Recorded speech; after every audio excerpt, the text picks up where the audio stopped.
नमस्कार दोस्तों, मैं गणेश चौधरी। अगर मेरा वीडियो अच्छा लगे तो लाइक और शेयर कीजिएगा, साथ में चैनल को सब्सक्राइब कीजिएगा। दोस्तों, विगत कुछ दिनों से ये सुनने में आ रहा है और देखने में आ रहा है कि सहारा के आम निवेशकों में और उन कार्यकर्ताओं में उत्सुकता नज़र आ रही है कि कहीं ना कहीं अब सहारा के कार्यालयों पर लगे ताले खुल जाएंगे, सहारा के दरवाजे बहुत जल्द खुल जाएंगे। दोस्तों, सहारा का आम निवेशक, जहां तक हमें जानकारी है, लगभग 70% आम निवेशक यही चाहता है कि सहारा के कार्यालय से भुगतान हो, जिसका मुख्यतः कारण पोर्टल पर आ रही डिफिशियंसी है। इस डिफिशियंसी को लेकर आम निवेशक परेशान हैं। उनको ये समझ में नहीं आ रहा है कि इस डिफिशियंसी को दूर कैसे करें। दूसरी तरफ कार्यकर्ता भी परेशान हैं कि उसको मिलने वाली कमीशन की राशि, उसका खुद का निवेश जो कि सहारा में निवेशित है, उसका भुगतान कैसे होगा। दूसरी बात है कि चारों सोसाइटियों के अलावा सहारा की अन्य योजनाएं, जिसमें क्यूसॉप, रियल इस्टेट, हाउसिंग और सोसाइटियों की डेथ मैच्योरिटी, ज़्यादातर आम निवेशकों का MIS, उन सब का भुगतान कैसे होगा, जिसका पोर्टल पर कोई विकल्प नहीं है।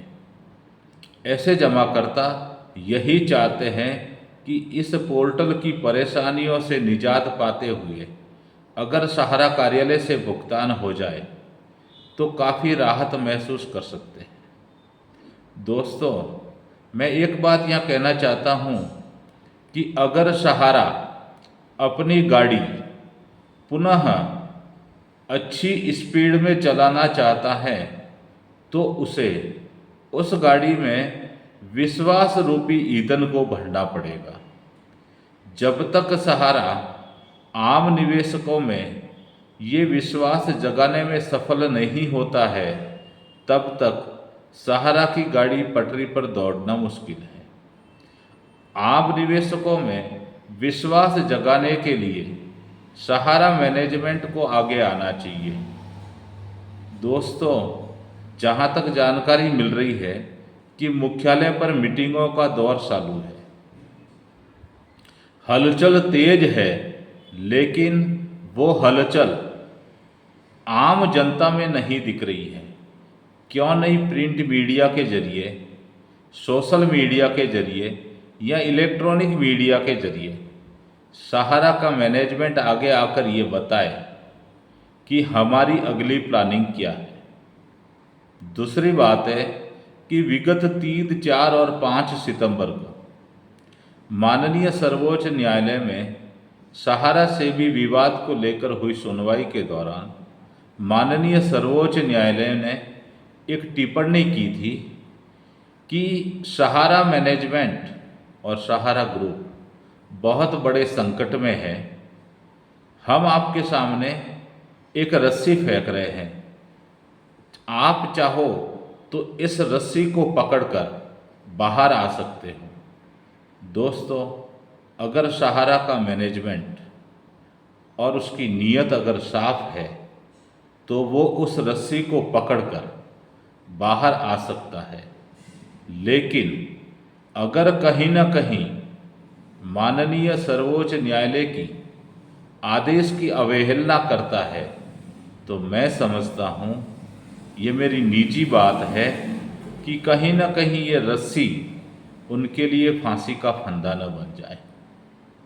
क्योंकि विगत 12 वर्षों से माननीय सर्वोच्च न्यायालय के आदेश की अवहेलना की जा रही थी। एम्बार्गो नाम का जो जिन आम निवेशकों में छोड़ा जा रहा था, उस जिन को भी माननीय सर्वोच्च न्यायालय ने अपने आदेश में हटा दिया। दूसरी बात है कि वर्तमान में सहारा की चारों सोसाइटियों में एकमात्र विकल्प भुगतान के लिए पोर्टल है। दोस्तों, वर्तमान में पोर्टल पर 99% डिफिशियंसी आ रही है।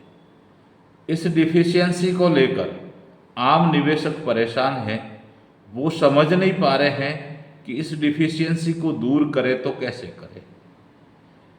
मैं मेरे वीडियो के माध्यम से सहारा मैनेजमेंट से कहना चाहता हूं कि आप स्वयं आगे आकर CRCS के अधिकारी और आप सहारा मैनेजमेंट के अधिकारी मिल बैठकर बीच का कोई रास्ता निकालकर इस डिफिशियंसी को दूर कर निवेशकों को राहत पहुंचाने का काम करें, जिससे आम निवेशकों में आपकी साख बनी रहे।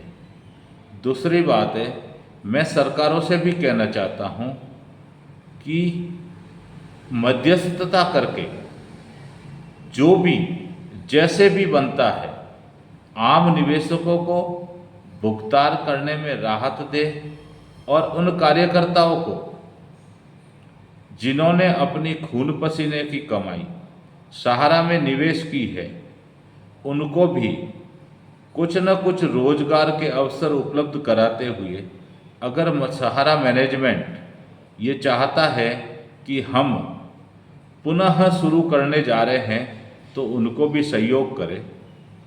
दोस्तों, सहारा में कार्यालय कार्यकर्ता जो कार्यालयों में काम करते थे, आज उनकी भी पीड़ा असहनीय है, क्योंकि उनकी सैलरियाँ FF, PF जो भी है वो वर्षों से बकाया है। मेरी जहाँ तक जानकारी है और मेरी जिन कार्यालय कार्यकर्ताओं से बात हुई है, उन कार्यालय कार्यकर्ताओं का कहना है कि सर, हमारे 2-2, 2.5 वर्ष हो गए, सैलरी नहीं मिली। अब मुझे एक चीज़ बताइए कि जो कार्यकर्ता सहारा पर निर्भर था, अपनी आजीविका चला रहा था, वो कार्यकर्ता बिना सैलरी के अपना घर परिवार कैसे चलाएगा। तो मैं सहारा मैनेजमेंट से भी कहना चाहता हूं कि इसके लिए कोई विकल्प ढूंढकर उन कार्यालय कार्यकर्ताओं को भी राहत प्रदान करें जिन्होंने अपने जीवन काल के अहम वर्ष सहारा में न्योछावर कर दिए, सहारा को दे दिए।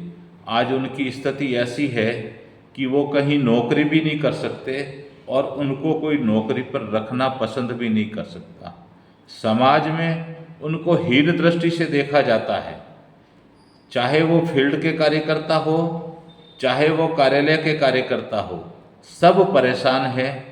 इसलिए मैं सहारा मैनेजमेंट और केंद्र सरकारों से भी कहना चाहता हूँ कि आप आगे आकर इसमें मध्यस्थता करें और इन निवेशकों को, इन कार्यकर्ताओं को और इन कार्यालय कार्यकर्ताओं को राहत प्रदान करते हुए इनको रोजगार का अवसर दे और आम निवेशकों को भुगतान कराने में सहयोग प्रदान करें। धन्यवाद।